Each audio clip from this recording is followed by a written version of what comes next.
केंद्रीय मंत्री माननीय रामदासजी आठवले त्यांच्या मंत्रिमंडळामध्ये तिसऱ्यांदा समावेश झाल्याबद्दल 5 ऑक्टोबर रोजी आम्ही भव्य दिव्य असा ऐतिहासिक सोहळा बीड जिल्हा रिपब्लिकन पार्टी ऑफ इंडियाच्या वतीनं ठेवण्यात आलेला आहे।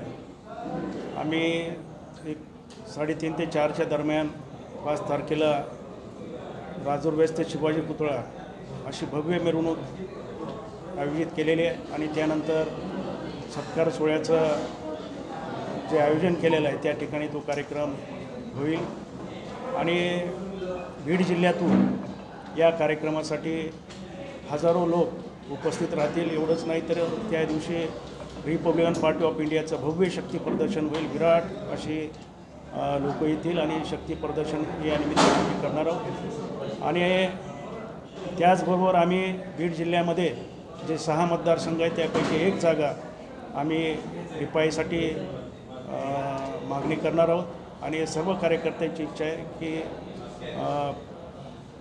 6 मतदारसंघापैकी 1 रिपाईला जागा मिळावी अशी कार्यकर्त्याची मागणी आहे। मात्र गेल्या 10 वर्षापासून जर बघितलं तर विधानसभेमध्ये रिपाईची ताकद मोठी दिसत आहे, त्यामुळे महायुतीचे अनेक आमदार निवडून आले। यंदा मात्र पहिल्यांदाच रिपाई आहे नाही, त्याच्या बाबतीमध्ये कार्यकर्त्याशी चर्चा करू। आमची तर मागणी राहील आणि आम्हाला आशा आहे की आम्हाला बीड जिल्ह्यामध्ये जागा सुटतील, कारण रिपब्लिकन पक्षाची या बीड जिल्ह्यामध्ये 6 मतदारसंघामध्ये ताकद आहे आणि महायुतीला त्याचा फायदा होईल। आम्हाला जर 1 रिपाईला जर जागा सोडली तर 5 जागा आणि रिपाईची 1 जागा अशा 6 जागा ह्या महायुतीच्या निवडून येतील आणि म्हणून आम्हाला अपेक्षा आहे की आमची ताकद बघता आम्हाला 1 जागा सुटतील आणि नाही सोडली तर कार्यकर्त्याशी पुन्हा चर्चा करून पुन्हा बैठक घेऊन आम्ही ठरवू काय करायचं।